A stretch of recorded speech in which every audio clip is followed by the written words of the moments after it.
झूठ का हुआ पर्दाफाश, हुई सच्चाई की जीत। जी हाँ सा संगत जी, यह बात सुनकर आपको थोड़ा अजीब लग रही होगी कि झूठ का पर्दाफाश कैसे हो चुका है और सच्चाई की जीत कैसे हो गई है। और हाई सिक्योरिटी में संत डॉक्टर गुरमीत राम रहीम सिंह जी इनसा रहने वाले हैं। सभी साथ संगत के लिए बहुत बड़ी अपडेट लेकर आए हैं। सभी साथ संगत से हाथ जोड़कर विनती करना चाहते हैं कि यह जो अपडेट हम सभी साथ संगत को सुनाने जा रहे हैं, सभी साथ संगत को इसको बड़े ही ध्यान से सुनना है। सभी साथ संगत से आगे बढ़ने से पहले एक बार से फिर से कहना चाहते हैं कि आप सभी साथ संगत इस वीडियो को लाइक कर दिया करें और ज़्यादा से ज़्यादा साथ संगत को शेयर कर दिया करें, क्योंकि हमारा उत्साह आपके लाइक से 10 गुना ज़्यादा बढ़ जाता है।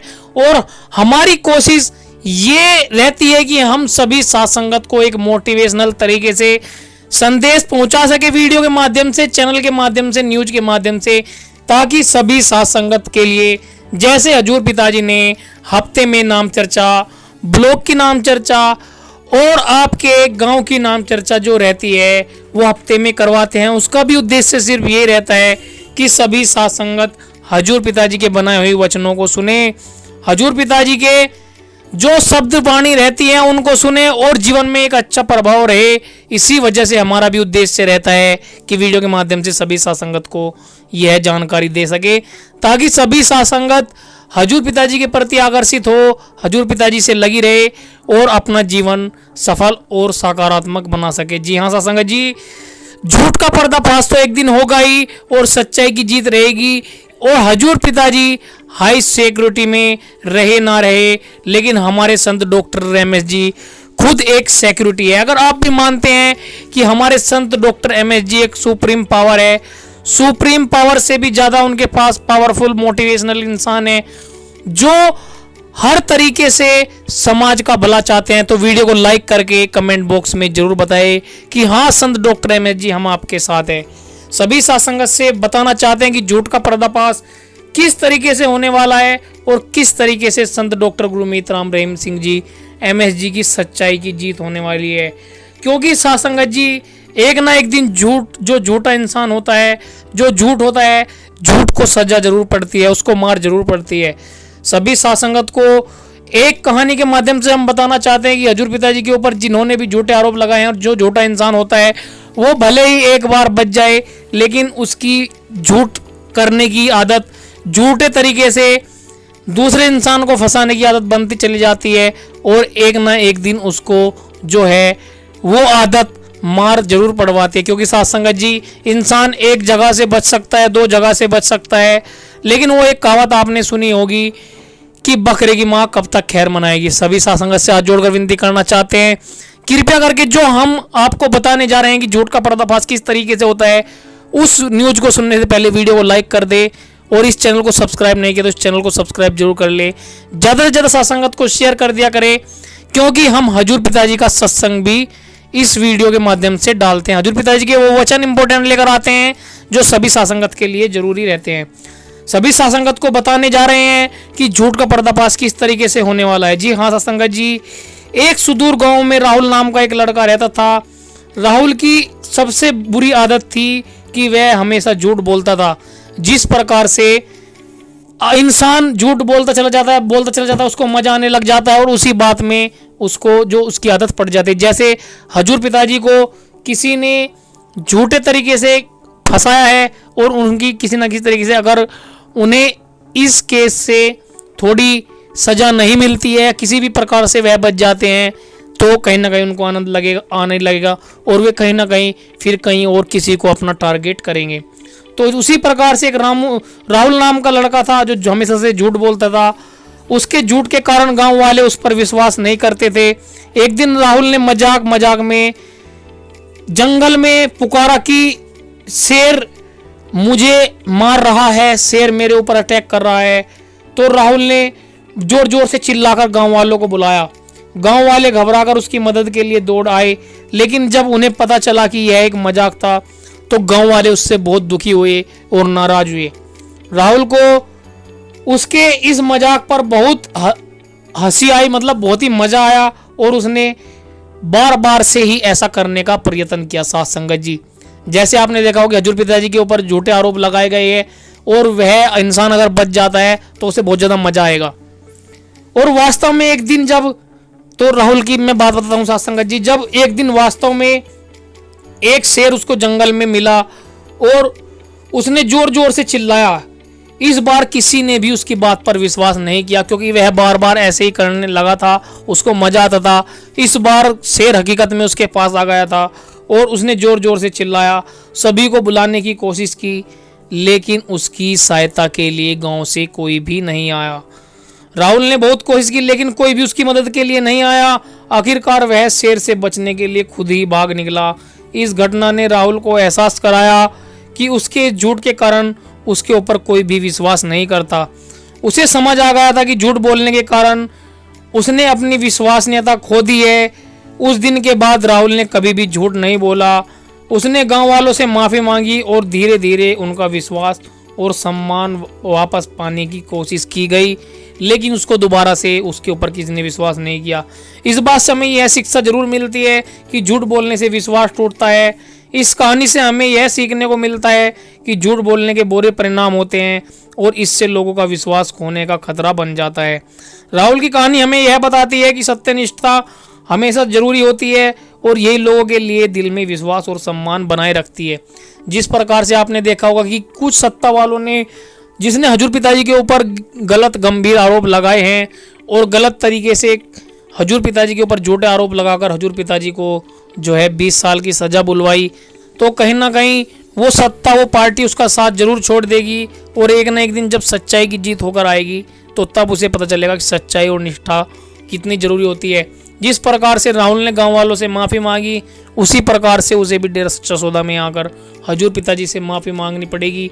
हजूर पिताजी फिर भी दिल के इतने दरिया दिल होते हैं, इतने रहम दिल होते हैं, लाखों करोड़ों को माफ़ किया है। और हजूर पिताजी हमेशा से यही बात बोलते हैं कि भगवान जो सच्चाई के रास्तों में जो सच्चाई के रास्तों पर चलता है और उनके रास्तों में जो बेड़िया बट्टे डालते हैं, भगवान उनको सद्बुद्धि दे। हमेशा से हजूर पिताजी की यही बातें रहती है। तो सभी सत्संगत से हाथ जोड़कर विनती करना चाहते हैं, कृपया करके हजूर पिताजी के इन वचनों से आपको कुछ ना कुछ सीखने को मिला होगा और हजूर पिताजी जो सभी सत्संगत के लिए वचन करते हैं उनसे आपके जीवन में कुछ ना कुछ प्रभाव जरूर आया होगा। अगर आपका जीवन अच्छा और सफल हुआ है तो वीडियो को लाइक करके जरूर बताएं, क्योंकि हजूर पिताजी के हम इंपॉर्टेंट वचन भी डालने वाले हैं। उन वचन को सुनाने से पहले एक बार फिर से सभी सत्संगत से कहना चाहते हैं कि वीडियो को लाइक कर दिया करें, चैनल को सब्सक्राइब नहीं किया तो इस चैनल को सब्सक्राइब कर लिया करें और ज़्यादा से ज़्यादा सत्संगत को वीडियो को शेयर कर दिया करें, क्योंकि इसमें हमारी सेवा जरूर बनती है। क्योंकि एक इंसान हजूर पिताजी के वचनों को सुनता है और उसके जीवन में अगर कुछ अच्छा प्रभाव आता है तो उसमें कहीं ना कहीं उसके जीवन को अच्छा करने के लिए आप भी कुछ ना कुछ हिस्सेदार बन जाते हैं। और जब उनके दिल से दुआएं निकलती हैं, उनके परिवार से दुआएं निकलती है, तो उसमें आपका भी बहुत बड़ा योगदान बन जाता है और वो दुआएं आपके भी काम आती है। तो सभी सत्संगत वीडियो को लाइक कर दे और इस चैनल को सब्सक्राइब नहीं किया चैनल को सब्सक्राइब कर ले, ज़्यादा से ज़्यादा सत्संगत को शेयर कर दे। फिर स्टार्ट करते हैं हजूर पिताजी के आज के वचन। साईं मस्ताना जी महाराज,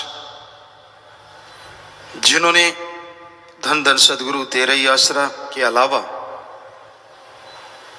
काफी नारे दिए, मंजूर किए, हाजर नाजर जिंदा राम तेरा ही आसरा, जिसने जपाया जिंदा राम तेरा ही आसरा, दोनों जहां के बाली दाता रहबर तेरा ही आसरा।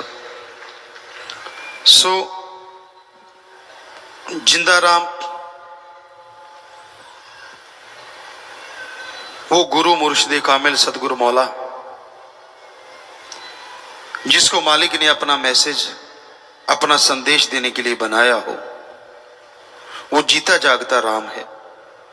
कोई उसे बात सुन ले तो अवश्य उसका आवागमन खत्म होता है, जीते जी गम दुख दर्द चिंताएं मिट जाया करती हैं।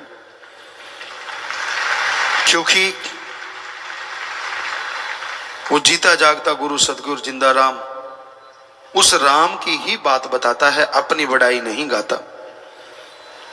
और उसकी जो बात सुन ले तो इसका मतलब सीधा सीधा है कि वो परमात्मा की बात को मान रहा है। और जो सृष्टि का कर्ता धर्ता अल्लाह वाहिगुरु राम है, अगर कोई उसी की बात को मानने लगे तो ये हो ही नहीं सकता कि उसके जीवन में, परिवार में कोई दुख दर्द परेशानियां आए, सब मिट जाया करती हैं। तो इसलिए साईं मस्ताना जी महाराज फरमाया करते, हाजिर नाजर जिंदा राम तेरा ही आसरा। और जो अमल करते हैं, सुन के मान लिया करते हैं, उस जिंदा राम के जलवे उन्हीं को नजर आते हैं। सुन लिया, एक कान से सुना, दूसरे से निकाल दिया, जा अपने गुरु पीर फकीर की बात का मजाक उड़ाना, करना वो जो मन को पसंद हो, खाना वो जो मन को पसंद हो, पहनना वो जो मन को पसंद हो, और गुरु पीर फकीर की बात की परवाह ना करना। तो एक तरह से अपने रास्ते से हटना है, क्योंकि गुरु संत पीर फकीर किसी को कहते ही नहीं कैसा पहनो, कैसा खाओ, कैसे रहो। पर अगर आपको कह दिया तो समझो आपके बहुत ही ऊंचे भाग्य हैं। पर उनको समझ नहीं आती जिनको ऐसा दर्जा मिल जाता है। काश उन्हें ये समझ आ जाए, फिर तो बारे न्यारे हैं, कहना ही क्या। तो मन के मते चलो मत कही, गुरु कहे करो तुम सोई। गुरु पीर फकीर कभी गलत नहीं कहता, वो तो सच कहता है। अब गलत लगे, अच्छा लगे, भला लगे, वो मर्जी आदमी की, उसके मन की। लेकिन जो सुन के मानते हैं उनके ही अंदर के द्वार खुलते हैं, उनके अंदर की सल्तनत, वो नजारा नजर आता है जिसकी कल्पना नहीं की जा सकती। क्योंकि अंदर जो चढ़ाई चढ़ी जाती है, वहां ना सीढ़ियां होती हैं, ना रस्सा लटक रहा होता है, वहां ना कोई लिफ्ट लगी होती है। अंदर की चढ़ाई गुरु पीर फकीर जो आवाज देते हैं, उसी आवाज को पकड़ के चढ़नी पड़ती है। और रूह जब उसे पकड़ के चढ़ती है तो उसकी स्पीड बहुत जबरदस्त होती है। यहां मालिक को लगता है स्पीड स्लो हो जाए, वहां स्लो होती है, क्योंकि वहां नजारे दिखाने होते हैं। सारी त्रिलोकी अंदर है, त्रिदेव अंदर है, सब कुछ अंदर है।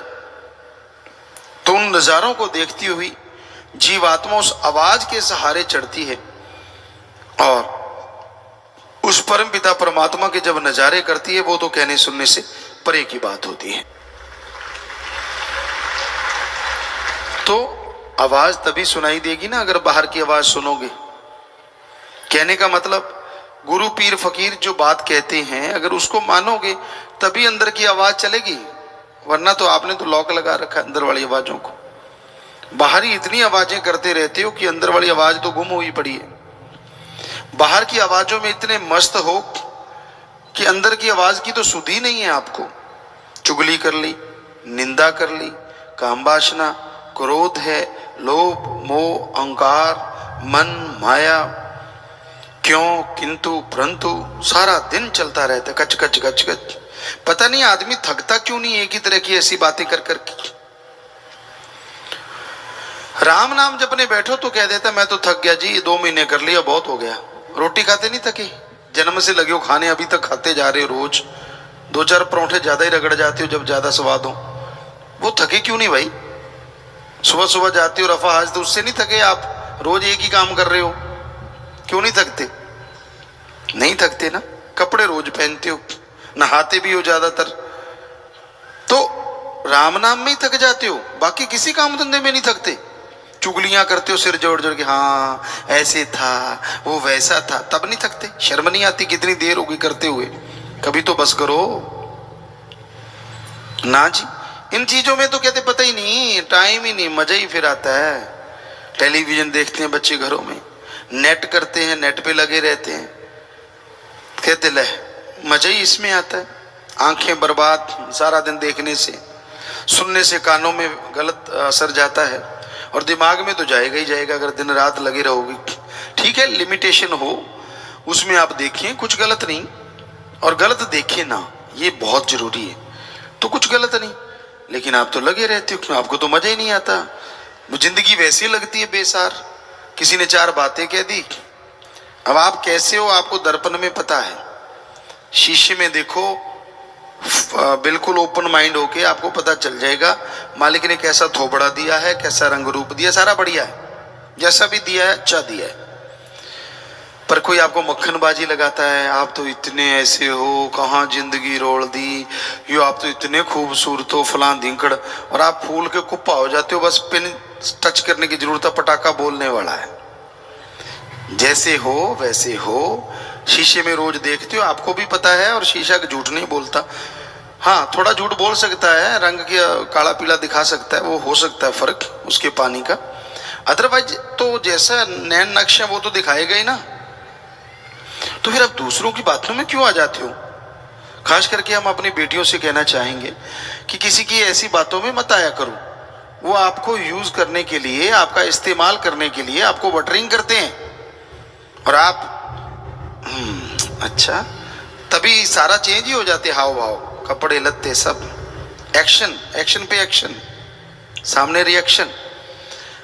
तो ये सारी गड़बड़ है। क्यों भाई, ऐसा क्यों सोचती हैं आप? ठीक है, मालिक ने आपको बढ़िया बना रखा है, खूबसूरत हैं आप, सुंदर हैं आप, जैसी भी हैं सुंदर हैं, जो मालिक का नाम जपती हैं, उससे सुंदर कोई हो नहीं सकता। पर दूसरे के कमेंट से या दूसरी की निगाह से आपको होता क्या है?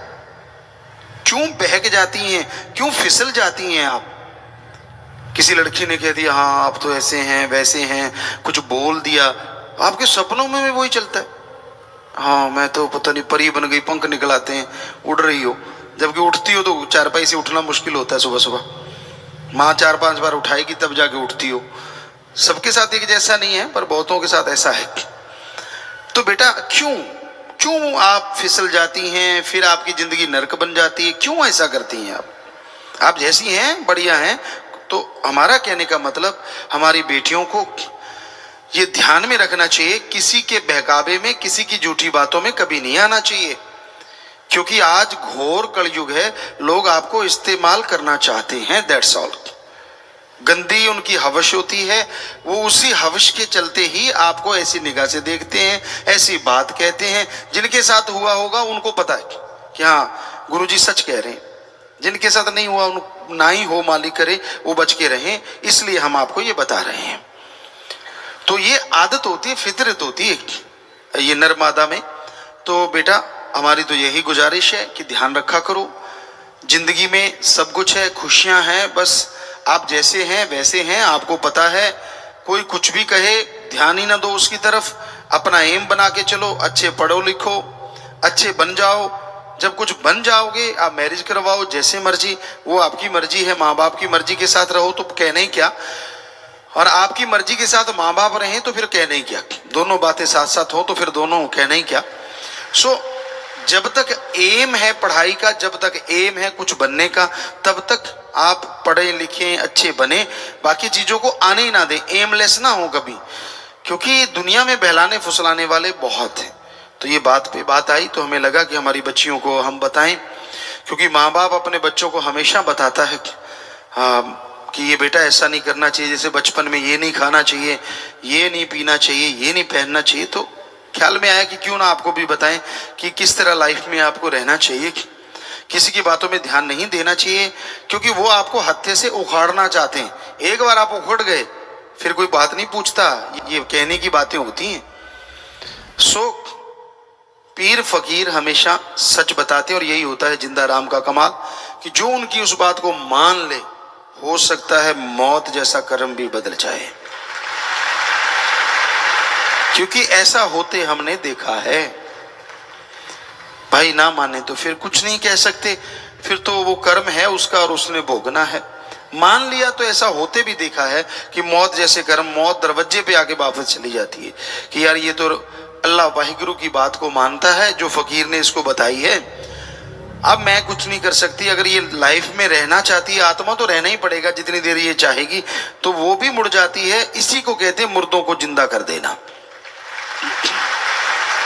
तो ऐसा होते देखा, और साध संगत तो इस बारे में अच्छी तरह जानती है कि हाँ ऐसा हुआ है और हो रहा है और होता रहेगा। जिनको दृढ़ यकीन है, जो अपने सतगुरु पीर फकीर की बातों पे 100% यकीन करते हैं। सो हमारी यही गुजारिश है, हम कहें हमारे पांव दबाओ मत दबाओ, हम कहें हमारे लिए कपड़ा लो, हमें पता है आपका जज्बा है, आप तो कपड़ा क्या पूरी दुकान ले आओगे, पर कभी ना लाओ, हम नहीं चाहते, क्योंकि हम अपनी पर्सनल सेवा करवाते ही नहीं। सतगुरु अल्लाह वाहिगुरु शास्त्र नाम शाह मस्तान जी दाता ने ये वचन किए हैं कि बॉडी बहुत जबरदस्त है तो वो जबरदस्ती रहेगी।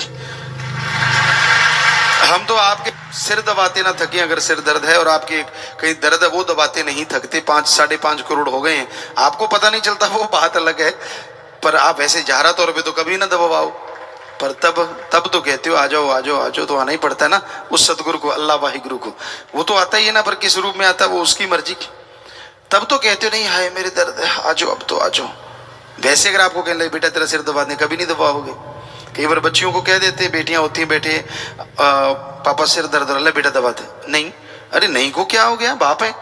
तो जोर जबरदस्ती कभी थोड़ा, हमें पता है कई चीज़ों का आयुर्वेद का, गले पड़ जाते हैं, हम वो दबा के ठीक कर देते हैं। बहुत सारी चीज़ें हमें आती हैं, हम प्लेयर रहे हैं, बहुत सारे कमर के डॉक्टर आए थे, अब हमें नहीं पता MP सिंह थे या दूसरे थे, वो ऐसे झुके हुए आए थे, पिताजी ऑपरेशन बोला, बहुत पहले की बात है, वो सीधे नहीं हो रहे थे, झुके झुके झुके झुके आए थे, झुके झुके कहते मैं तो काफ़ी देर से घूम रहा, सीधा नहीं हुआ जा रहा। हमने कहा बात ही कुछ नहीं, आजा बेटा अभी करते हैं ठीक। तो हरदीप होता था गेट के पास, हमने कहा इधर आ बेटा, काफ़ी मोटा ताजा, तो इधर आ। वो आया, हमने कहा बैग जोड़ लो, दोनों ने पीठ जोड़ ली, हमने कहा इसकी बाजू पकड़, आप मत कर लेना ऐसा कुछ, आपको आता जाता कुछ है नहीं, कहीं सुन के करने लग जाओ। हमने तो स्कूलों में खेला करते तो ऐसे आम ही बात होती थी, कोई ऐसे हो जाता हम पकड़ते तड़ाक सीधा हो जाता।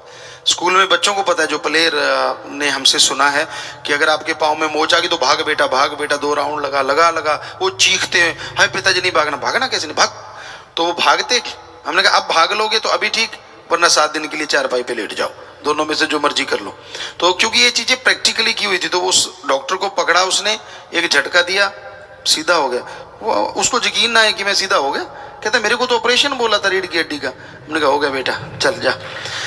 सो आता, क्योंकि प्रैक्टिकली लाइफ में बहुत कुछ ऐसा किया है, खेतों में काम करते, दाती से फसल काटते, शास्त्र नाम दाता रहबर की रहमो करम से हमने भी 1-1.5 एकड़ एक दिन में फसल काटी है, गेहूं काटी है, जो कहते गवाते काटा करते थे।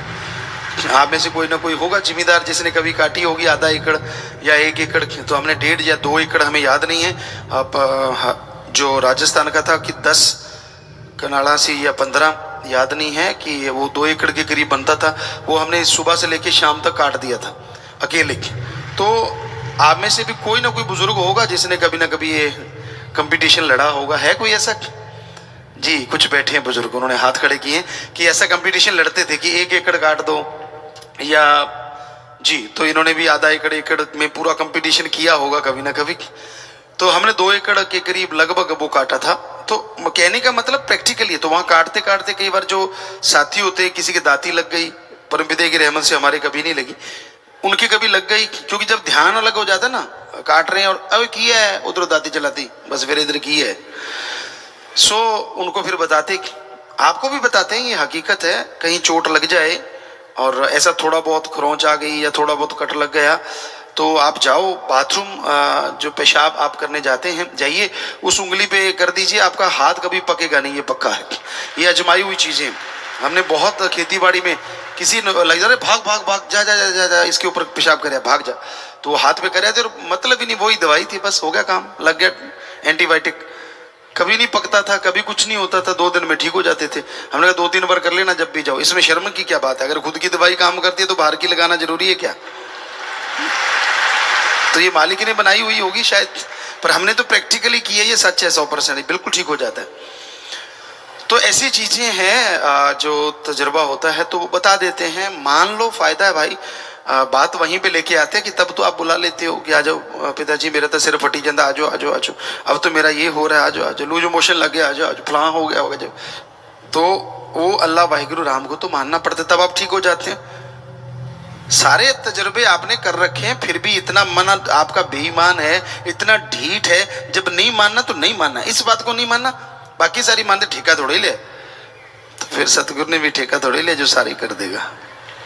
अगर तू सारे वचन मानने का ठेका ले लेगा तो तेरा यहाँ का नहीं, आगे का भी, अरे आगे का भी नहीं, आपके आने वाले बच्चों का भी नहीं, जो गुजर गए उनका भी ठेका ले लेगा, वो सबका ले लेगा। तू बस मानने का टेका ले ले कि मैं मानूंगा, वचन माना कर, फिर देख कैसे खुशियां मिलती हैं, कैसे नजारे आते हैं। तो बात यही हम आपसे कहना चाहते थे, वचन मानिए, चलिए, जिंदगी में बाहर छाई रहेगी। मानना खुद नहीं, नाच ना जाने दिर फिटे मुंह गोडियां दे, नचना होता नहीं। तो ये गोडे बेचारे की करन, गोडे तो सही चलते हैं। सो वचन आप नहीं मानते, जब गड़बड़ हो जाती है, पिताजी ने मेरे साथ ऐसे कर दिया, गुरु जी ने, ठीक है सानू लड़ी जाओ फोटो नाल, कोई गल नहीं, पर कितने जायज भी लड़ लिया करो, नजायज ही लड़ते रहने हो सारा दिन। कोई जायज बात हो तो माने, नजायज लड़ना तो वैसे आपका दिल हल्का हो जाता है, कोई बात नहीं, नजायज भी चलेगा, ऐसा कुछ नहीं है। माँ बाप की तरह तो सब चलेगा, पर गुरु की तरह तो बात बनती नहीं। आप वचन मानो, पहले बैठ के 5 मिनट सोचना, मजलिस सुन ली, जाके 5 मिनट बैठ के सोचना भी आपने कितने के वचन माने हैं हमारे, फिर लड़ना। क्या हम लड़े? हमारी बारी है, क्योंकि हमें नहीं लगता कि आप मानते होंगे, हमें 100% अभी पता है। आप सोच के देखोगे, हमें अभी पता है कि आप मानते हो। आप में से कुछ सज्जन ऐसे होंगे 80% मानते हैं, कोई 90 है, कोई 50% मानता है। ऐसा नहीं कि मानते नहीं, और कई यह जी ਜਿਹੜੇ 100 मान लेंगे, औखे औखे छड़ देंगे है, यार आ छड़ दो कोई नहीं, हौले कितने चटनी खा लो, की फर्क पैंदा। सो मतलब बुरा ना मान जाना भाई, कोई खा के आया हो। तो हमारा कहने का मतलब ये है कि हम तो वैसे ही कह देते हैं, हमें कोई बताता बतूता नहीं है। यहाँ तो एक ही बताता है, खसम, ओ अल्लाह वाहिगुरु सतगुरु मौला, और कोई नहीं बताता। तो अचानक कोई बात मुंह में आ गई और निकल गई, हम कौन सा सोच के आते हैं कि ऐसा बोलना है। तो टॉपिक ही नहीं होता हमारे पास, ना हम कोई तैयारी करके आते हैं। तो ये आपका आप ही टॉपिक है सारे, जैसे आप बैठे हो इधर से आता रहता है, इधर से हम भेजते रहते हैं, ले ले बेटा। तो इसलिए हम हमेशा आपको कहते हैं, फकीर से मांगो, अच्छी चीज मांगो, जिंदगी मांगो, तंदुरुस्ती मांगो, भली चीज मांगो। कभी भी जैसे हम कल आपको कह रहे थे, वो चीजें ना मांगा करो, अच्छी चीज मांगो, ताकि वो दुआ करें और आपको वो मिल जाए। तो मानना आपकी मर्जी, बताना हमारा फर्ज। कई बार आपको लगता होगा पिताजी काफी दिनों के बाद आए हैं और काफी डांट लगाते हैं, अब हम क्या करें। माँ बाप काफी दिनों बाद आए और बच्चा घरे आके खूह पट्टी बैठा हो गेट दे अगे, तो माँ बाप देऊगा भी, लै पुत लै तगमा ले लक, खूह पटता गेट दे अगे तो डिगूगा ही ना। तो समझाना तो पऊगा कि मूर्खा की किता है, मूर्ख ही कहूगा उन्होंने, ये थोड़े कहूगा वाह बहादुरा। सो वही बड़ी बात है, हमें तो बता, हमारी तो ड्यूटी है, करें तो करें क्या। हम तो आपको समझाना है ना, हम तो आपको कुएं में गिरता नहीं देख सकते। माँ बाप आपके देख सकते हैं दुनियावी, क्योंकि आपने उनको दूर कर दिया, तो उनको भी लगता है यार हम क्या करें। पर हम तो चाहे हमें दूर करो चाहे नजदीक रखो, चाहे कुछ भी करे, जतन वापस तुम्हें ले जाएंगे। सो बेपरवाह जी के वचन है, कैसे हाथ छोड़ दें आपका। एक बार हाथ पकड़ लिया तो पकड़ लिया, ये हो ही नहीं सकता कि कभी छोड़ें। आप छोड़ो, आपकी मर्जी, आप अपनी मर्जी के मालिक हैं। हमारे अपने असूल शास्त्र नाम शाह मस्तान जी के उन्होंने बनाए हैं, सो माना करो भाई, ताकि आपको सुख मिले। अपनी खुद की रक्षा कैसे करनी है, सेल्फ डिफेंस कैसे। अगर कोई आपको तंग करता है, परेशान करता है, तो उसको रोका कैसे जाए, आत्मरक्षा। बेटे बेटियां सारे बैठे हैं, सभी को हम ये कहते हैं, जरा ध्यान से सुनिएगा। अगर एक गंदगी का कीड़ा होता है ना, उसको भी अगर ये डर लग जाए कि मुझे कोई मारेगा, तो वो भी अपनी आत्मरक्षा के लिए या तो छुपेगा या तो भागेगा। मधुमक्खी या तो काटेगी या तो दूर चली जाएगी, बिच्छू या तो डंक मारेगा या भाग जाएगा। सो हर प्राणी को भगवान ने आत्मरक्षा के लिए कुछ ना कुछ दे रखा है, और हम सबको जबरदस्त बॉडी के साथ ऐसा माइंड दे रखा है जो 84 लाख शरीरों में और किसी के पास नहीं है।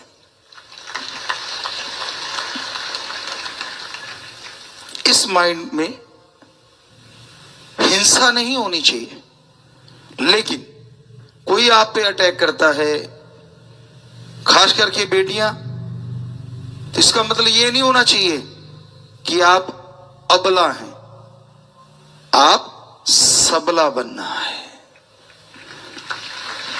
आपके अंदर मजबूती होनी चाहिए। तो हमने ये स्कूल इसीलिए गुरुकुल की तरह बनाए थे, और कोशिश करेंगे, अगर बच्चे चाहेंगे, हमारी बेटियां, तो आज अचानक अभी अभी जस्ट ख्याल आया है, जब हम लोग पढ़ा करते थे तो हमारे वहां शुरुआत होती थी स्कूल में, पीटी वगैरह करवाया करते थे, यानी एक एक्सरसाइज, ऐसी नहीं जिससे पसीने आ जाएं, ऐसी जिससे हर बच्चा मजबूत हो जाए।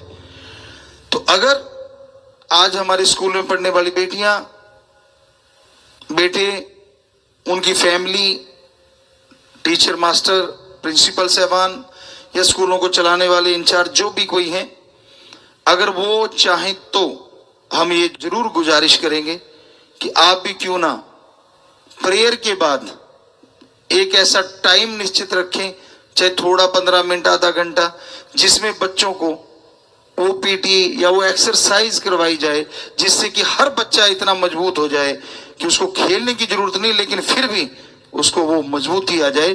अगर आप लोग लागू करना चाहें तो हम आपको बहुत बहुत आशीर्वाद देंगे। बेटियों ने तो हाथ खड़े किए, बच्चे, स्कूल के बच्चे खास करके, और सारे ही चाह रहे हैं, या और स्कूलों में भी करवा सकते हैं, यहाँ हमारी बेटियां चला रही हैं, बेटे चला रहे स्कूलों को, तो हमारे वालों में तो जरूर 100% अगर कर पाओ तो जरूर करो। बच्चे तो तैयार हैं, बच्चों ने तो हाथ खड़े कर रखे, बेटे बेटियों ने, सो जोर से नारा लगा के हाथ नीचे कर लो, मालिक बहुत खुशियां थी। हमें लगता है बजाय कोई गनमैन साथ चले, क्यों ना हमारी बेटी ही गनमैन हो, मतलब इतनी मजबूत हो, इतनी मजबूत हो कि किसी की हिम्मत ही ना हो उसी तरफ ऐसा देखने की। दूसरी बात, बेटियों, आप अपने इरादों में इतनी मजबूत बना करो। पहले भी हम अपने स्कूलों में, कॉलेजों में या कहीं बाहर भी यूनिवर्सिटियों में सत्संग करते थे तो ये जरूर कहते थे, खास करके इन अपने स्कूलों में जरूर कहा करते थे कि बेटा, जब आप घर से निकलते हो, शीशा देखते हो ना, आपको पता है कि आपकी शक्ल कैसी है। हमारे अकॉर्डिंग जिसकी आत्मा अच्छी है ना, उसकी शक्ल कैसी भी क्यों ना हो, बहुत ज्यादा सुंदर है। जो अच्छे नेक कर्म करते हैं वो अति सुंदर हैं, और जो गुरुमंत्र से जुड़े हैं वो बेइंतहा सुंदर है, चाहे वो बेटा है चाहे बेटी है। सो वहीं पे आते हैं, जैसे ही आप घर से निकलते हैं, शीशा तो हर कोई देखता है, बेटे भी देखते हैं, बेटियां भी। आप तैयार होते हैं, आपको आपकी शक्ल पता है, तो कोई लड़का या कोई ऐसा मिलता है, या कोई आपको कहता है कि आप तो परी लग रही हैं, आप तो फलां लग रही हैं, आप तो वो दिख रही हैं, आप तो फलां दिख रही हैं। बेटा, वो आपको बहलाना चाहता है, वो आपको यूज एंड थ्रो करना चाहता है, और कोई नहीं, आपका वही चेहरा है जो आपने शीशे में देखा था, उसमें कोई परिवर्तन नहीं आया। ये एक आदिकाल से चला हुआ तरीका है, खास करके मर्द लोग ऐसा बोलते हैं ताकि औरत को फिसलाया जाए, बहकाया जाए। तो बिटिया, आप हमारी बेटियां हैं, ये आपसे जरूर चाहते हैं कि किसी की बातों में, किसी के बहकावों में मत आया करो। जब बेटी आगे से स्ट्रांग होगी ना, उसका रिएक्शन होना चाहिए कि भैया आप भी बड़े अच्छे लग रहे हो, दैट्स ऑल। पर साथ में भैया पे जरूर जोर देना, भैया। यकीन मानो लड़के की हिम्मत नहीं कि आपकी तरफ देख भी जाए कभी, और फिर भी देखता है तो स्ट्रांगली, आप मोम की गुड़िया नहीं बनना, बेटियां हो हमारी, अंदर से स्ट्रांग बनना है। यस। तो जब आप स्ट्रांग होंगे ना, किसी की हिम्मत नहीं कि आपकी तरफ कदम भी बढ़ा दे, लेकिन जब आप डगमगा जाती, वहां गड़बड़ होती है। ये 6 करोड़, 6.5 करोड़ बच्चे हो गए हैं, तो हमने अपने बच्चों में ये चीज देखी है, बहुत ही स्ट्रांग, गजब। तो ऐसे बनो आप। इसका मतलब ये नहीं है कि किसी को डराते फिरना है या किसी को हमने मारना है। हम अपनी बात सुनाते हैं, बच्चे बात कई बार पूछते होते, पिताजी आप स्कूल में कैसे कैसे। उन टाइमों में हमें नहीं पता कैसा सिस्टम था, आजकल तो स्कूलों में दिखता ही नहीं।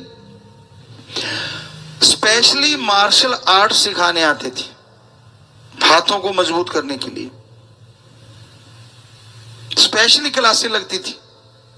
मार्शल आर्ट की वो आया करते थे महीने में या 6 महीने में 2 बार 3 बार, तो वो आके सिखा के जाते थे लड़कों को लड़कियों को कागज के फूल कैसे बनाने हैं, आर्ट एंड क्राफ्ट कह लो आज के अकॉर्डिंग, तो वो सिखाने आया करते थे। सो मतलब ऐसी चीजें बड़ी चला करती थी, कैसे हाथ को मजबूत करना है। और राम जी की कृपा से हमें जुनून हो जाता था, आज भी है। हमने जन्म के बाद कभी भी कोई बुरा कर्म ना सोचा ना करा और ना ही बुराई सीखने की कोशिश करी, लेकिन अच्छा काम चाहे वो दुनियावी रूहानी तो परमपिता जी ने परफेक्ट कर ही दिया, उनकी बॉडी है, पर आज भी दुनियावी अच्छा काम चाहे वो बेटी को आता हो चाहे वो बेटे को आता हो, आज भी हम स्टूडेंट हैं। अगर कोई करता दिख गया ना और हमें ना आता हुआ तो हमें होता कि अच्छा इसको देख लिया करते, वो काम हम ज्यों का त्यों लगभग 99.9% कर सकते हैं, क्योंकि आज भी हम स्टूडेंट हैं। तो ऐसे हर किसी को स्टूडेंट रहना चाहिए। तो हमने वो जैसे मार्शल आर्ट वाले आए और उन्होंने बताया तो हमने तो वो शुरू कर दिया काम। वो कहने लगे जी ऐसे आप प्लेट तोड़ सकते हो पत्थर की। वो तो आपने शायद वीडियो भी देखा होगा एक, जिसमें हमने कई प्लेटें तोड़ते हैं हाथ से, आश्रम में आके भी तोड़ी थी। लेकिन हमने तो यहां तक राम जी की कृपा हो गई थी उस परमपिता परमात्मा की कि इस हाथ से पक्की ईंट तोड़ देते थे। एक छोटी सी बात आपको सुनाते, अपनी बड़ाई नहीं, हम तो खाक सार हैं, चौकीदार हैं, ये पहले कह दे कोई सोचे अपनी बड़ाई कर रहे हैं। साईं शाह सतनाम शाह मस्तान दाता का रहमो करम, उन्होंने बनाया ये जिस्म, उन्होंने वचनों से बनाया ये शरीर। तो हाथ इतना ज्यादा ये राइट हैंड मजबूत हो गया था कि एक बार एक हमारे टेलर रहा करते थे, बहुत पहले, 2 रहे हैं, एक पहले रहता था, उनकी बात करते हैं, पंजाब साइड से थे। तो हमने ईंट तोड़ी, उनको पता चला था कि हाँ ऐसा है। तो एक मशीन थी, उसका कंपनी का नाम भी हमारे ख्याल में लेकिन नहीं बोलते, कल को कोई ऐसे कहेगा ये तो उसकी मशहूरी कर रहे हैं गुरुजी। तो कपड़े सिलने वाली मशीन, पुराने टाइम की देगी टाइप होती थी, बड़ी मोटी सी होती थी। तो हम वैसे बातें कर रहे थे हंसते हंसते, वो में क्या लगा यार तू ईंट तो तोड़ देता है, क्या तू मेरी मशीन तोड़ देगा?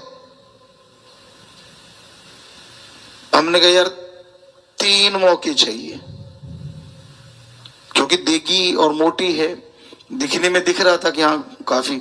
हमने कहा 3 मौके चाहिए। कहता पक्का। हमने कहा चीखना मत, कहता नहीं चीखता। तो यंग एज थी और हमने वो यहाँ पे ऊपर उसके ना एक ऐसे तार सी लगी, मान लो कील लगा होता था जिसके ऊपर वो रील चढ़ती थी धागे वाली। तो हमने कहा इसको खोल दे, इस पे थोड़ी ना मारेंगे हम हाथ। उसको वो खुल जाती थी कई मशीनों की, तो वो खुल गई, साइड में रख दी। तो हमने मतलब ये नहीं कि परमपिता याद किया, वो तो उनके शरीर है, उससे तो फिर हवा से भी कर सकते हैं, लेकिन नहीं, एज ए ह्यूमन बीइंग। तो हमने हाथ को पहले गर्म किया ऐसे, और गर्म करके पहला मारा तो हल्का सा कुछ रंग में लगा परिवर्तन, और जब ये लगा जोर से और दूसरा मारा तो जैसे किसान बैठे होंगे यहाँ खेत में खरबूजा खखड़ी होती है, फूट खकड़ी भी कहते हैं उसे, तो वो जैसे फट जाती है ना, तो ऐसे तरेने छोड़ गई मशीन ऊपर से जब दूसरा मारा। और जब हमने तीसरा मारना चाहा तो शोर बजा दे, उसको पता चल गया कि माता जी वहां दरवाजे में आ गए थे, तो उसने शोर मचा दिया, चाची चाची मेरी मशीन तोड़ दी। मैं कहा पहले क्यों कहा था, पहले तो कहता मार के दिखाओ, मेरी तोड़ के दिखाओ। तो वो आगे आके तो क्या है, कहते देखो जी मेरी मशीन तोड़ दी। हमने कहा जी, माता कहते भाई तू पागल हुआ है, कभी हाथों से मशीन टूटती होती है? हमने कहा जी बिल्कुल, देखो कितनी मूर्ख बना रहा है। तो बात उसी पे पड़ गई, आपा निकल लिए। हमने कहा कैसे गज, कहता यार मारती है मशीन मेरी तो बड़ी। हमने कहा अभी तो तीसरा रह रहा है, ज्यादा बोलना। तो कहने का मतलब हम ऐसा नहीं चाहते कि आप ऐसा करो, क्योंकि उसके लिए काफी मेहनत करनी पड़ती है, हाथ के लिए बहुत प्रैक्टिस चाहिए, लेकिन हमने किया था ये। तो कम से कम बंदे को रोकने के लिए तो हमारी बेटियां ऐसा बना ही सकती हैं। उसके लिए भी स्पेशली, जिसमें कि कोई फर्क ना पड़े, तो यूडो के प्लेयर हैं, वो चोक लगाया करते हैं। हमें आज भी याद है, शायद बेटियों में भी होंगी यूडो की प्लेयर, पहले तो बहुत हुआ करती थी, आज भी होंगी शायद। तो वो चोक लगाते हैं एक, तो अगर बेटियों को वो ट्रेंड कर दें, चोक लगाते आदमी कुछ सेकंड के लिए बेहोशी की हालत में चला जाता है, कुछ नहीं करना होता, कॉलर से ही चोक लग जाती। तो ऐसी ट्रेनिंग अगर स्कूलों में बेटियों को खास करके स्पेशली दी जाए तो हमें लगता है छेड़ने वाला एक बार तो छेड़ेगा, फिर तो अब 10-15 और को भी बताएगा। सो कहने का मतलब, बजाय हम किसी और को देखें, क्यों ना खुद को इतना मजबूत कर लें। जब मालिक ने शरीर दिया, एक दिन इसने जल जाना है, बालों ने घास की तरह, हड्डियों ने लकड़ी की तरह, कुछ सामान बचेगा वो कहीं दबा दिया जाएगा। तो क्यों ना जब तक जिंदा इस बॉडी को ऐसा करके रखें टिट फिट। तो ये चाहते हैं हम बेटों से भी बेटियों से भी।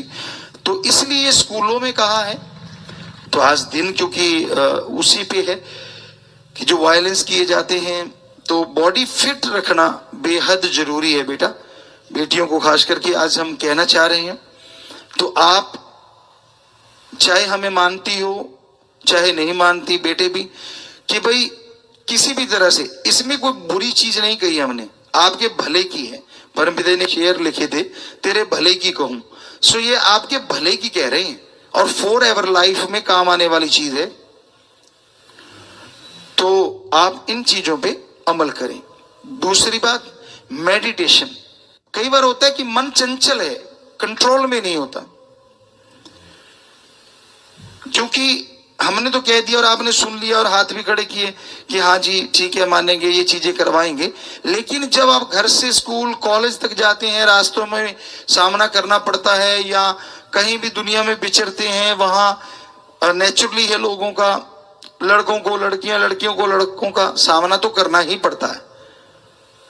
तब अगर आपका मन कच्चा है, आपकी नीयत अगर कंट्रोल नहीं है विचारों पे, तो तब आप फिसल जाते हैं। उसको बेहद जरूरी है कंट्रोल करना, और उसके लिए जरूरी है राम का नाम। यकीन मानो 15 मिनट सुबह शाम, 10 मिनट सुबह शाम भी अगर आप ये कर लेंगे, और जब भी मन बहकने लगे सुमरण शुरू कर देना, यकीन मानो उसी समय 5-4 मिनट में मन 80% कंट्रोल में आ जाएगा।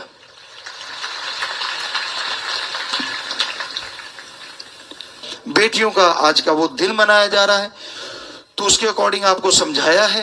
आपने बनना नहीं बनना वो तो आप मर्जी के मालिक हैं, पर अगर आप हमें पापा कहते हैं, as a father, as a mother, as a guru, रूहानी सूफी गुरु, हमारा फर्ज बनता है हम अपनी बेटियों को वो चीज बताएं जो पूरी जिंदगी उनके काम आए। तो बाकी मर्जी आपकी, मानो ना मानो, हमारी तरफ से कोई शराफ नहीं, दुआएं हैं कि आप जरूर माने और जिंदगी में सफलता की सीढ़ियां चढ़ते चले जाएं, बेटे भी और बेटियां भी। सबको आशीर्वाद आशीर्वाद आशीर्वाद। ईश्वर का नाम सुखों की खान है। जो इंसान ईश्वर में यकीन रखता है, उसके नाम का सुमरन करता है, उसके अंत्यकरण की मैल साथ के साथ उतरती रहती है। आत्मविश्वास, आत्मबल हासिल करने के लिए यह बहुत जरूरी है कि आप ओम हरि अल्लाह गॉड खुदा वाहिगुरु ईश्वर का नाम जपें। उसके नाम लाखों हैं पर वो एक है। तो उस परम पिता परमात्मा का सच्ची भावना से, सच्चे हृदय से अगर आप जाप करेंगे तो ये हो नहीं सकता कि उसकी कृपा दृष्टि आप पे ना हो। उदाहरण के तौर पे मां और बच्चे का संबंध, बच्चा रोता है तो मां को फिक्र होता है, वो दौड़ के आती है, उठाती है कि कहीं ये भूखा ना हो, इसको कोई तकलीफ ना हो। तो जब एक बच्चे की पुकार मां सुनती है तो भगवान जिसने मां को बनाया है, क्या वो मां से कमजोर है? क्या वो आवाज नहीं सुनेगा? वो भी सुनता है, पर कोई उसको सुनाने वाला हो, कोई उसके लिए तड़प रहा हो। हमारे सभी धर्मों के पवित्र ग्रंथों को हमने पढ़ा विज्ञान के दृष्टिकोण से, और हमारे धर्म महाविज्ञान है।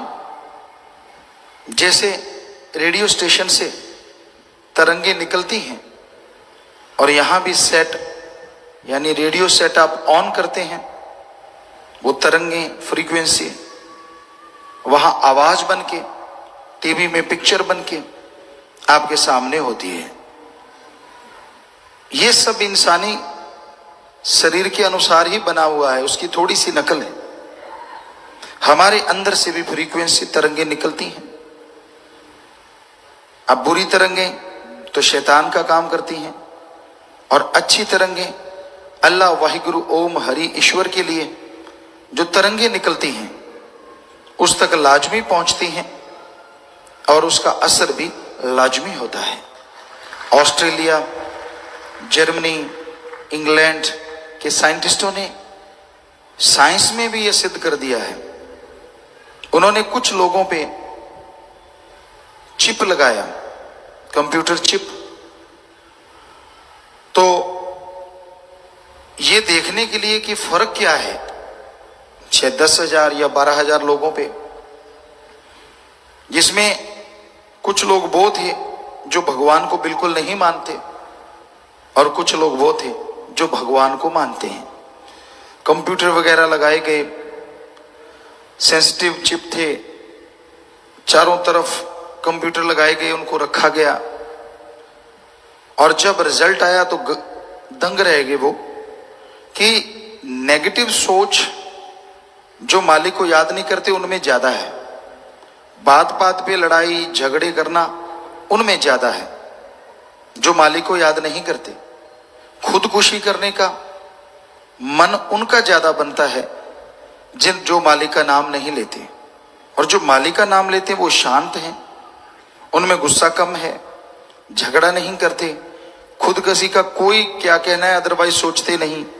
और जब भी वो प्रेयर करते हैं, सबसे बड़ी बात उन्होंने हाईलाइट की, ये पत्रिका में आया कि जब भी वो प्रेयर करते हैं तो एक अंतरिक्ष से अदृश्य तरंगे निकल के आती हैं और उनके माइंड में प्रवेश कर जाती हैं, जिससे ये शांत बने रहते हैं। अब ये तरंगे कहां से आती हैं, खूब रिसर्च किया, उनको पता नहीं चलता। जबकि हमारे वेदों में, पवित्र ग्रंथों में हजारों साल पहले लिखा हुआ है कि वो तरंगे उस ओम सुप्रीम पावर से आती हैं, और जो उस सेट ऑन है, चलेगी आवाज उसी में ना। अब अगर सेट रेडियो सेट बंद करके रख दिया तो कहां से पकड़ेगा फ्रीक्वेंसी? तो जो सेट ऑन है, जो भगवान को याद कर रहे हैं, वो तरंगे आके उनके दिमाग में प्रवेश कर जाती हैं और उनको आत्मिक शांति से माला माल कर देती हैं। तो ये साइंटिस्ट भी मान गए हैं। अब आप बताइए, साइंटिस्ट अभी 2 साल पहले माने, साल 2 साल की बात है, और हमारे वेदों में हजारों साल पहले ये बताया जा चुका है कि वहां से एक रूहानी आवाज, एक तरंगे आती हैं जो आदमी को आत्मबल देती हैं, और आदमी टोटली टेंशन फ्री हो जाता है ना हमारे धर्म महाविज्ञान। पर धर्म को उस दृष्टिकोण से पढ़ो, उसको गलत तरीके से इस्तेमाल ना करो, भावना से, वैराग्य से।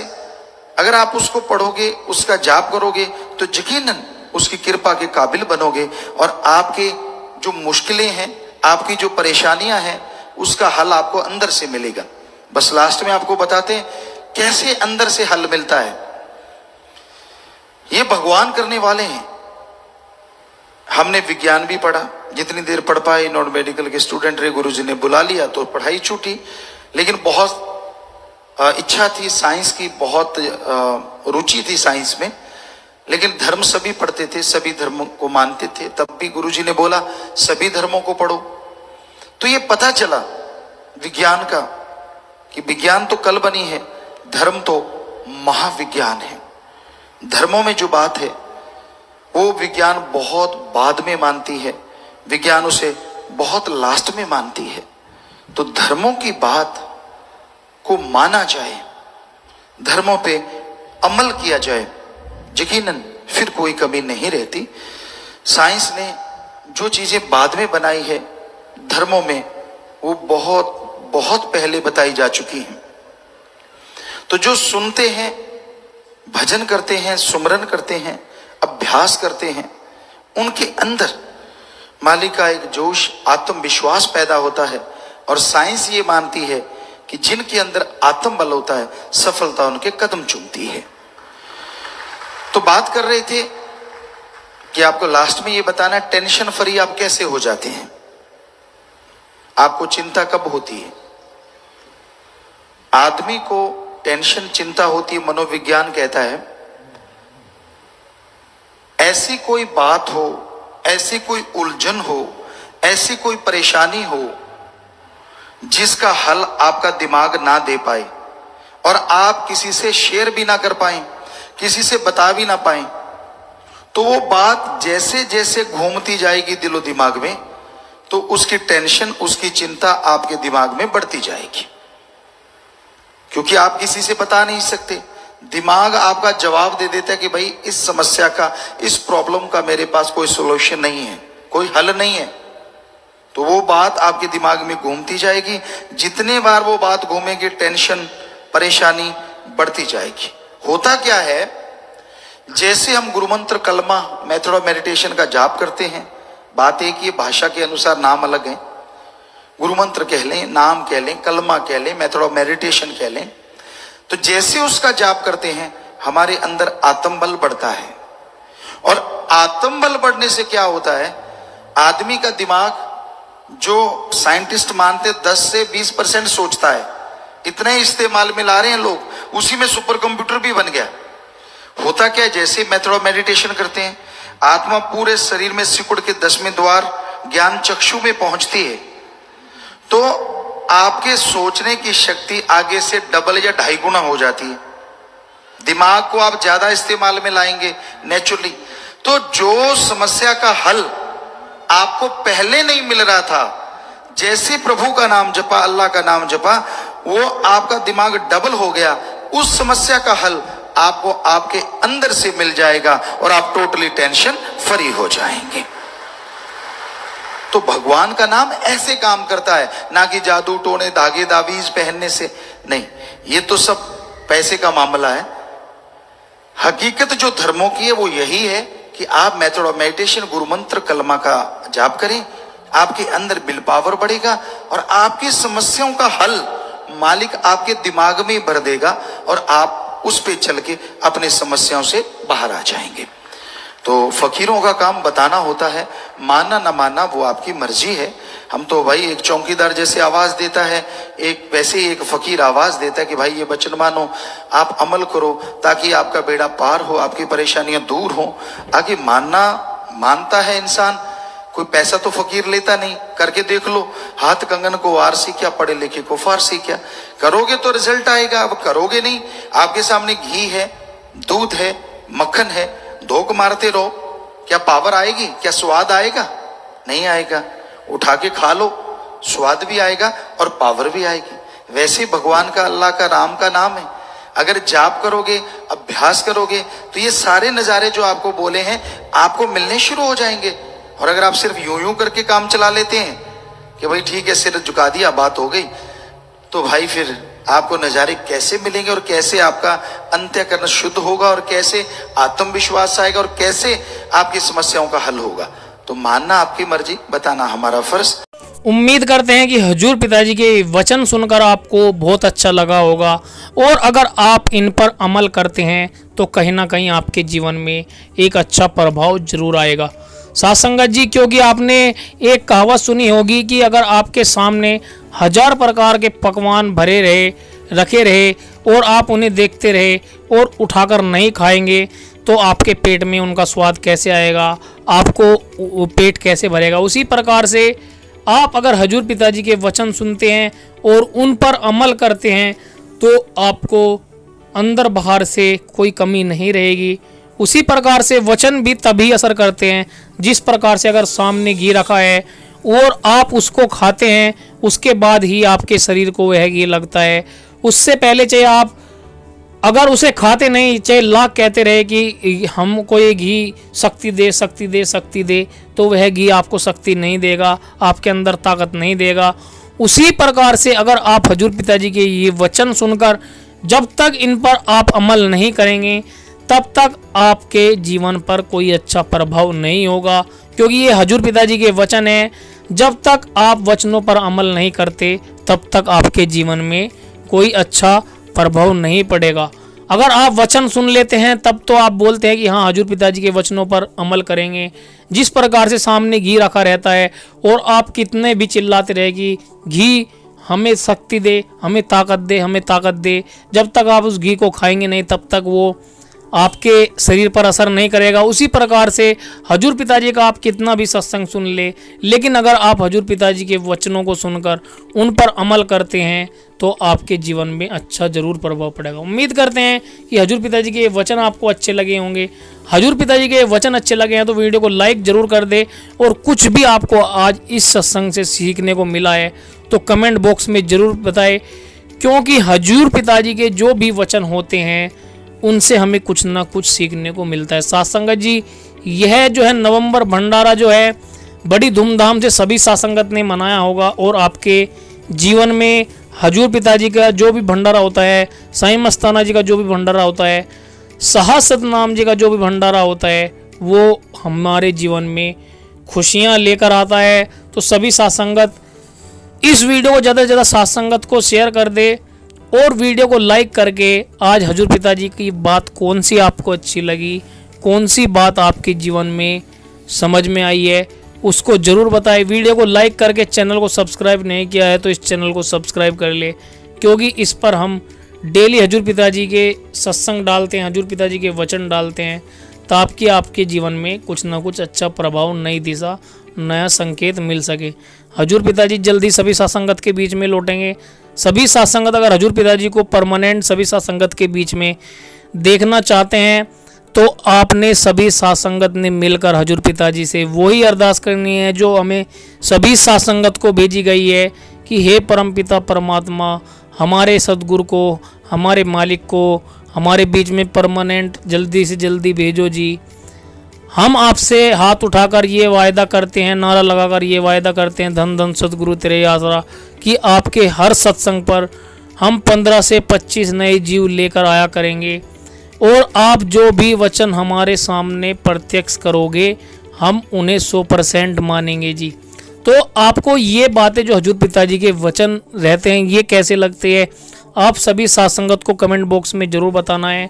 और आप हजूर पिताजी के द्वारा दिए गए टाइम के अनुसार जो आपने भजन सिमरन लिया हुआ है हजूर पिताजी को परमानेंट सभी साथ संगत में बुलाने के लिए, आपको बताना है कि आप उन पर कितना अमल कर रहे हैं। उम्मीद करते हैं कि आप सभी साथ संगत हजूर पिताजी को बुलाने के लिए अपना रेगुलर बेस पर भजन सिमरन कर रहे होंगे, क्योंकि साथ संगत जी हम हजूर पिताजी को अपने लिए बुलाना चाहते हैं, ना कि हजूर पिताजी को हजूर पिताजी के लिए। क्योंकि आपने देखा होगा कि आप जब स्कूल जाते हैं, एक छोटा बच्चा होता है उसको लगता है कि स्कूल को मेरी ज़रूरत है, जबकि वास्तविकता ये होती है जब हम बड़े हुए हमें इस बात का एहसास हुआ कि स्कूल को हमारी ज़रूरत नहीं थी, बल्कि हमें स्कूल की ज़रूरत थी। क्योंकि स्कूल में हम जाएंगे, पढ़ेंगे, लिखेंगे तो हमारी नौकरी लगेगी, हम कामयाब इंसान बनेंगे।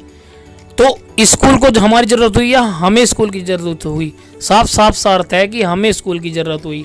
उसी प्रकार से हजूर पिताजी सभी साथ संगत के बीच में परमानेंट आएंगे तो समाज को सुधारेंगे। हजूर पिताजी से हमें कुछ ना कुछ सीखने को मिलेगा, जीवन में जो हमारे जीवन में कमी है उसे पूरी करने का मौका मिलेगा। तो इस बात से भी साफ साफ उदाहरण मिलता है कि हमें हजूर पिताजी की ज़रूरत है, ना कि हजूर पिताजी को हमारी। इसीलिए हम जो भी दुआ अरदास करते हैं वो हजूर पिताजी के लिए नहीं बल्कि अपने लिए करते हैं। तो जिसके भी मन में डाउट है कि हाँ हम हजूर पिताजी के लिए अरदास करते हैं कि भाई हजूर पिताजी को ज़रूरत है इस अरदास की, तो उनको यह वीडियो शेयर कर दे ताकि उन्हें इस बात का पता चल सके कि हमें कुल मालिक की ज़रूरत है, क्योंकि हमें हजूर पिताजी से बहुत कुछ सीखने को मिलता है। उदाहरण के लिए आप अपना जीवन ही देख लो, जो भी भाई बहन इस वीडियो को सुन रहा है वो खुद ही देख लो कि हम पहले कैसे थे और हजूर पिताजी से डेरा सच्चा सौदा से जुड़ने के बाद हमारा जीवन कितना अच्छा हो गया, कितना सफल हो गया है। अगर आप मानते हैं कि हाँ डेरा सच्चा सौदा से जुड़ने के बाद हमारा जीवन अच्छा हुआ है तो वीडियो को लाइक करके आज कमेंट बॉक्स में हजूर पिताजी के लिए प्यारे प्यारे शब्द जरूर लिखने हैं। वीडियो को लाइक करके ज़्यादा से ज़्यादा सत्संगत को शेयर करके यह बताना है कि हाँ हजूर पिताजी से डेरा सच्चा सौदा से जुड़ने के बाद हमारा जीवन पहले से बेहतर बन चुका है, हमारे जीवन में पहले से ज़्यादा खुशियाँ हैं, पहले से ज़्यादा हम हर चीज़ में तरक्की हासिल कर रहे हैं और सदगुरु का हमारे ऊपर उपकार है। अगर हजूर पिताजी का उपकार आप मानते हैं तो वीडियो को लाइक करके ज़रूर बताएं। हजूर पिताजी की नेक्स्ट वीडियो हम आप जल्द ही लेकर आएंगे, इसीलिए आप सभी सत्संग से जाते जाते एक बार फिर से बोलना चाहते हैं वीडियो को लाइक करके चैनल को सब्सक्राइब कर ले ताकि अगली वीडियो ऑटोमेटिकली आपके पास पहुंच सके। चलिए मिलते हैं नेक्स्ट वीडियो में, तब तक के लिए बाय बाय, टेक केयर। धन धन सदगुरु तेरा ही आसरा।